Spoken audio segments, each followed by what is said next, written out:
persons in a white Corolla vehicle somewhere along Aba Road stopped their vehicle and there was an explosion. And information we gathered was that 2 of the occupants of the vehicle were injured, while 2 others came out, put them in the vehicle and drove off, out of town, so to say. We have triggered all necessary units of the Nigerian Police Force within the state to be on the lookout for this vehicle and the victims in case they are going for treatment anywhere. He also said this. The information at my disposal was that they were in a vehicle, they stopped very close to the, not too far from the Presidential Hotel where the explosion took place. I will not want to relate it to that yet. We are gathering information. We have talked to people around there. The police bomb squad are there. And a team has been dedicated to give me information before the end of it today. Okay. He also said this. At the same time, we have brought in officers in charge of the bomb squad to the area, and they have been there and they have done wonderful jobs. They have been able to gather particles and then to confirm it that some particles that indicate IED have been discovered. And then by the end of tomorrow, we should be able to confirm to you the kind of IED that have been exploded today. Okay, all right. But remember, I also mentioned to you earlier today that the Rivers State government has told us that the prime suspect, the supposed bomber, was seen or found at the Rivers State University Teaching Hospital. Let's take a listen to the Commissioner for Health, Adeze Ore. And so when a young man was brought to the Rivers State University Teaching Hospital with alleged injuries sustained during what was said to be a road traffic accident, the medical personnel that were on hand to examine him and offer medical care were on alert and immediately recognized that the injuries that were seen on this individual were not in tandem with a road traffic accident and rather resembled injuries that would have come from blast. The individual was taken to the theater for immediate resuscitation because as at the time he was brought in, he was semi-conscious. All right, she also said this. He is currently stable.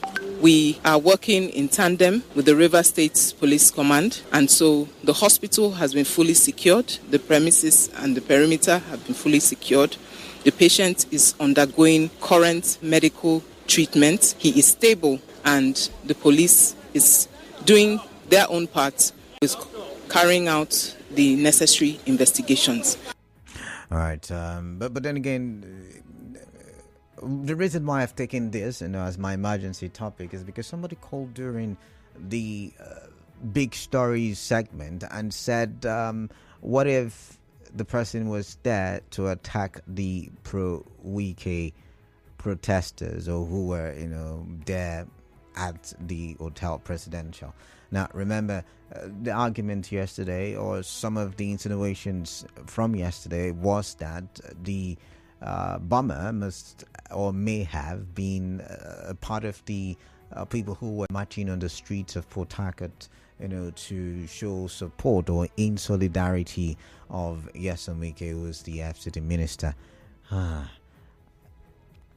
Now, it brings about another perspective. Now, I don't know who is or who is not, and like the police chief has said, if you listen to that soundbite, we cannot tell who is responsible until proper investigation is being done. As a matter of fact, we also need to look into the police investigation as to whether the person at the Rivers State University Teaching Hospital is indeed involved in the bombing activity, or I can call that activity that happened yesterday. However, my concern is it is declining bit by bit, and we need to be very conscious about it, and we need to nip it in the bud and ensure it does not become a full-blown monster. And we need to ensure that we give peace a chance. I've got a commercial break coming up. After the commercial, I get your thoughts on these very issues. Of course, you know what will happen now. Each side will throw a dagger at the other. They will aim for each other's jugular. That's how we play politics in Rivers State. And before you know it, possibly will be swept under the carpet. We may not arrive at who the culprit is. Guess what? We're still, like I mentioned sometime this week, we still don't know who is responsible for the bringing down of the, or rather the burning down of the hallowed chambers of the House of Assembly sometime last year. We still don't know, right? And that's how politics works, right? But let's go for a quick commercial. When we do come back, I will talk some more, and we'll get your thoughts on all of this issue.